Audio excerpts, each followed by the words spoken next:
Concept of Sunnah in the Muwatta of Malik ibn Anas, Mohammed Yusuf Guraya, Mcgill University, 1969. Chapter 5, number 3.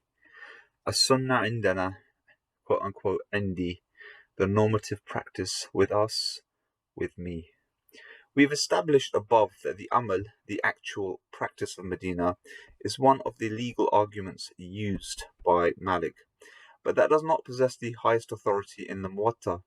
Though it occupies a special place among the arguments, the chief characteristic of the amal, the actual practice, is that it holds supreme authority over other arguments of the past.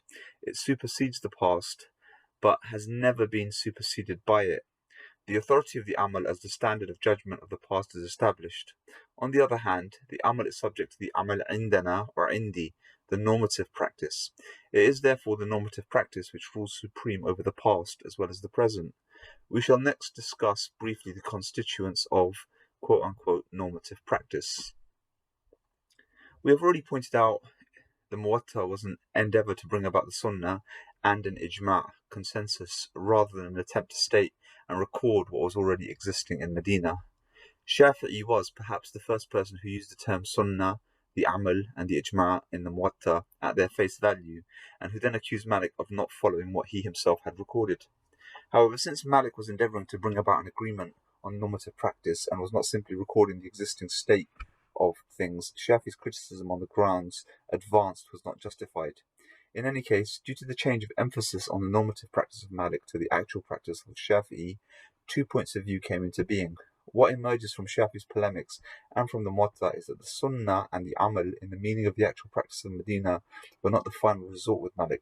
Rather, his criterion of judgment was the amal indana or the Sunnah indana, the normative practice.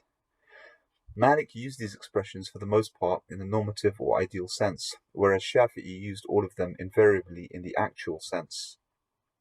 In the Kitab Ikhtilaf Malik wa Shafi'i, in the Shafi'i has shown in great detail that Malik did not follow consistently the amal, the ijma' and the sunnah of Medina. He says on certain points, "You claim to follow the people of Medina, but at the same time you oppose whatever has been reported from them.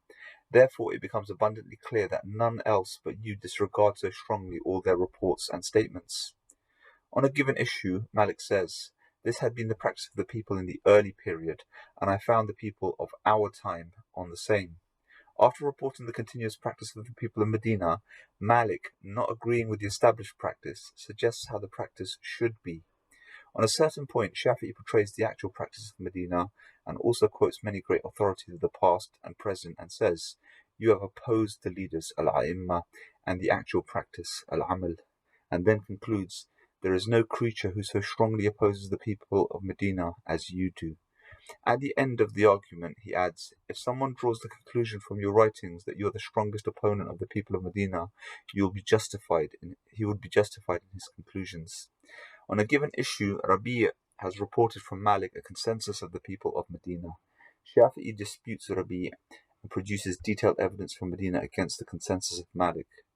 Against this detailed evidence produced by Shafi'i, Rabi' admits frankly that Malik, by ijtima' an-nas, the consensus of the people, meant those whom Malik liked amongst the Madinese, even though other people of Medina may have held different views. Here, Rabi has told us that the ijma' in Malik here and elsewhere was not the actual consensus of the scholars or of the people of Medina. Rather, it was the choice of the ideal consensus of Malik. Rabi reports from Malik that he, Malik, did not follow a certain doctrine for the amal and was not according to it. Shafi'i shows in detail that the amal was according to that doctrine. When Rabi himself found himself helpless and could not defend Malik, he left aside the argument of the amal, as there was no such practice in Medina, and took another line of argument. That is, the doctrine would be troublesome if it were followed. On this, Shafi'i asks, "Then where is the practice?" Shafi'i concludes that there was none in Medina who was in favour of Malik, or whom Malik could quote in his support, and that whatever he did cite was against his view. The practice of Medina was also against it. Stay tuned for many more parts.